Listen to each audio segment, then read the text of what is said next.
আকাশবাণী আগরতলা স্থানীয় সংবাদ পড়ছি নবনীতা বণিক। ত্রিপুরায় স্বাস্থ্য শিক্ষার বিস্তারে বড় পদক্ষেপ হিসেবে কেন্দ্রীয় সরকার আয়ুষ মন্ত্রকের মাধ্যমে আয়ুর্বেদ মেডিকেল কলেজ এবং হোমিওপ্যাথি মেডিকেল কলেজ স্থাপনের জন্য মোট 140 কোটি টাকা মঞ্জুর করেছে।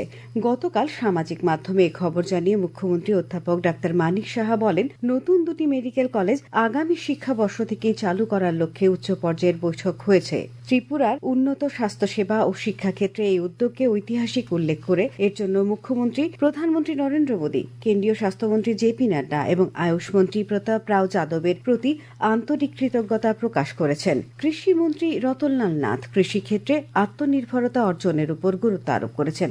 গতকাল মোহনপুরে কৃষকদের হাতে বিভিন্ন আধুনিক কৃষি যন্ত্রপাতি, চারাগাছ এবং স্প্রে মেশিন বিতরণ অনুষ্ঠানে বক্তব্য রাখতে গিয়ে তিনি এই কথা বলেন। কৃষিমন্ত্রী মোহনপুর কৃষি মহকুমা এলাকার কৃষকদের হাতে কুফরি হিমালয়ান জাতের আলুর বীজ তুলে দেন। পাশাপাশি ব্লক লেভেল ফার্মার অ্যাওয়ার্ড, কৃষক বন্ধু অ্যাপয়েন্টমেন্ট দেওয়া হয়।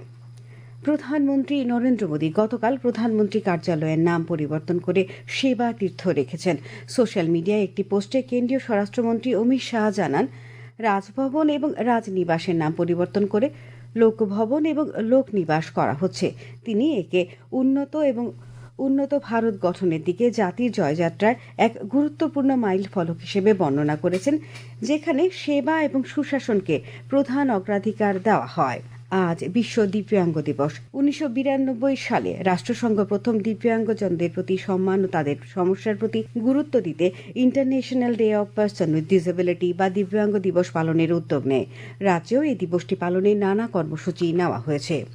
রাষ্ট্রীয় সঙ্গীত বন্দে মাতরমের 150তম বর্ষ উদযাপন এবং নির্বাচনী সংস্কারের উপর আগামী সপ্তাহে লোকসভায় বিশেষ আলোচনা অনুষ্ঠিত হবে।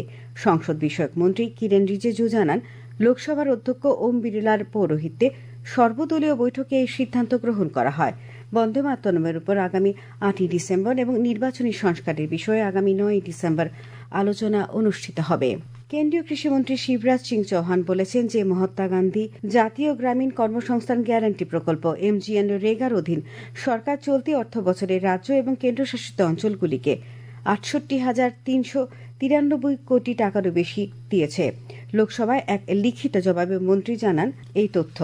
প্রধানমন্ত্রী ফসল বীমা যোজনা, পুনর্গঠিত আবহাওয়া ভিত্তিক ফসল বীমা যোজনা এবং কিষাণ ক্রেডিট কার্ডের উপর দুদিনব্যাপী কর্মশালা গতকাল অরুন্ধতী নগরে Tripura state agricultural management and extension training ইনস্টিটিউটে শেষ হয়েছে।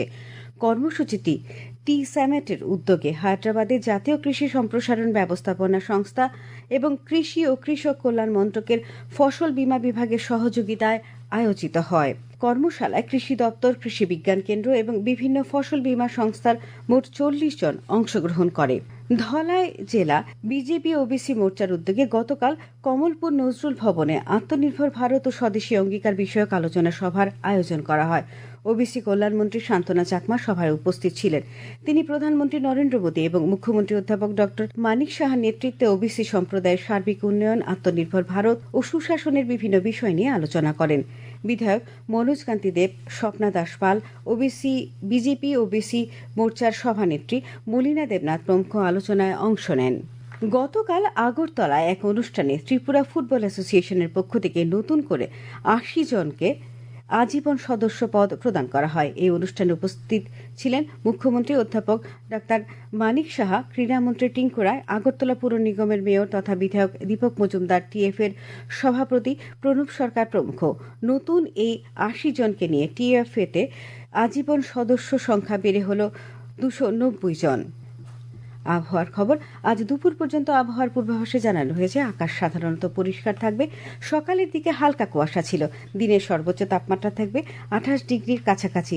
আজ আগরতলায় ভোরে সর্বনিম্ন তাপমাত্রা ছিল 16.9 ডিগ্রি সেলসিয়াস। স্থানীয় সংবাদ এখনকার মতো শেষ হলো। পরবর্তী বাংলা স্থানীয় সংবাদ প্রচারিত হবে সন্ধ্যে 7:55 মিনিটে।